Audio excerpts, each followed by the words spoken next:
Нови бројки, нови пропусти. Пациенти починати од COVID-19 повторно не се евидентирани во дневните билтени на Министерството за здравство. Граѓани реагираат оти има низа недоследности во извештаите на надлежното министерство. Градоначалници преку социјалните мрежи се простуваат од своји сограѓани, а надлежните со денови забораваат да ги впишат во дневните статистики.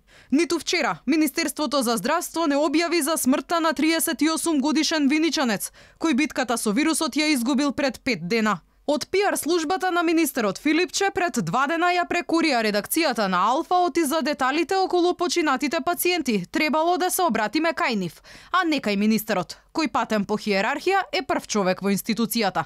Па ни образложија дека посоченото лице всушност било од Кочани и ќе влезело во вчерашната статистика, што не се случи. Алфа и денеска одговор побара од службата за односи со јавност. Дали се работи за ненамерен пропуст или во прашање е нешто друго. Но до ова издание на вестите, оттаму молк. Уште една недоследност во објавувањето на бројките и она околу смртта на 26 годишното момче од Кавадарци, зашто објави и градоначалникот Митко Јанчев. Од Министерството за здравство се правда, оти тој не влегол во евиденцијата бидејќи не бил потврден со ПСР тест. Оти смртта кај него настапила кусо откако бил донесен во болница. Направен му бил само брз тест за COVID-19.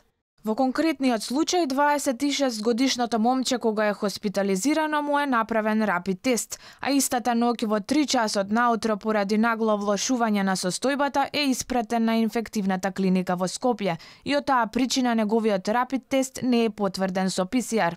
Но јавноста не заборава оти кај десетици починати пациенти тестовите за коронавирус се правеа и посмртно.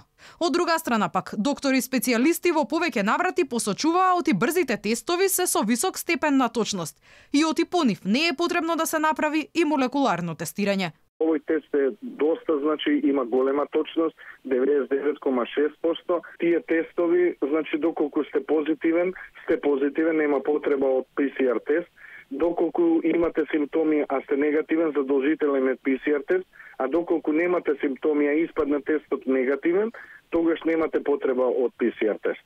Преку социјалните мрежи пак граѓани споделуваат лични искуства, како нивни блиски роднини кои биле диагностицирани со коронавирус ги немало во податоците на Министерството за здравство откако починале. Точно е, го нема ни татко ми. На 1 ноември почина дома, диагностициран со COVID на 24 октомври во Синлап, закопан со COVID протокол.